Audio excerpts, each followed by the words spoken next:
ഈശോ മിശിഹായ്ക്ക് സ്തുതിയായിരിക്കട്ടെ. Praise be to Jesus. Hallelujah. Carmel Ruha ministry കുടുംബാംഗങ്ങളെ, നമ്മൾ ജെറമിയ 30:2 എഴുതുക. ഞാൻ നിന്നോട് പറഞ്ഞതെല്ലാം. ഇതാണ് യേശു നമ്മോട് സംസാരിക്കുന്നത്.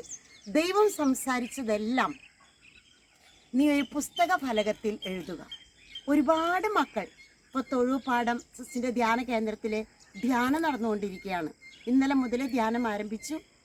നാളെ ഏകദിനമായിട്ട് 4 മണിക്ക് നമ്മൾ അവസാനിപ്പിക്കുകയാണ്. ഈ സമയത്ത് ധാരാളം മക്കളെ കൗൺസിലിംഗ് ചെയ്യുമ്പോൾ അവർ പറയുന്നത്, സിസ്റ്റിൻ്റെ യൂട്യൂബിൽ കൊറോണ കാലത്ത് ഞങ്ങളെ ഒരുപാട് അനുഗ്രഹിച്ച നിമിഷങ്ങൾ, വചനം എഴുതുക എന്ന് പറഞ്ഞ് 1000 തവണ സിസ്റ്റ് പറഞ്ഞ വചനം എഴുതുക 1000 തവണ.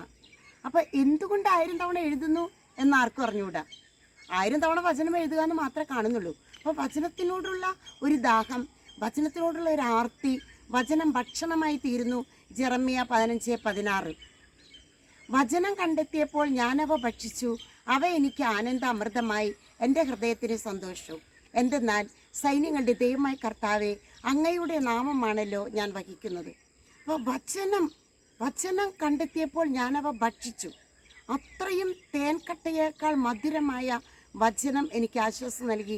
ആ ഒരു ജീവിത ബന്ധിയിലേക്ക് നമ്മൾ വരണം. ദൈവവചനം ചേർത്ത് പിടിക്കുന്നത് തന്നെ വലിയ അഭിഷേകമാണ്, അത്ഭുതമാണ്.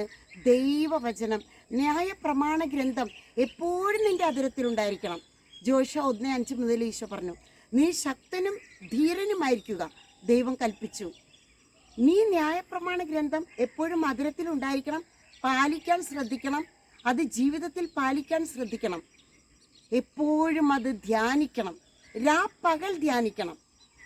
അപ്പോൾ നീ അഭിവൃദ്ധി പ്രാപിക്കുകയും വിജയം വരിക്കുകയും ചെയ്യും. ദൈവവചനം ജീവിത ബന്ധിയാക്കുമ്പോൾ മറ്റെല്ലാ ഭൗതിക കാര്യങ്ങൾ സാധിച്ചു കിട്ടുന്നു. അതാണ് സിസ്റ്റർ നിങ്ങളോട് പറയാനുള്ളത്.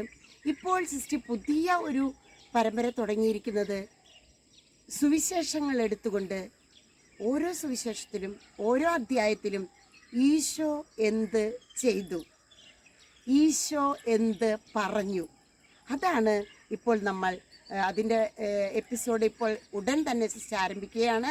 നമ്മളത് എല്ലാവരും ഫോളോ ചെയ്യണം. നിങ്ങൾ ആ വീഡിയോ നിങ്ങൾ ഷെയർ ചെയ്യണം. കാർമൽ റൂഹ മിനിസ്ട്രി സബ്സ്ക്രൈബ് ചെയ്യണം. എല്ലാ മക്കളിലേക്കും അത് എത്തിക്കണം. ആമേൻ.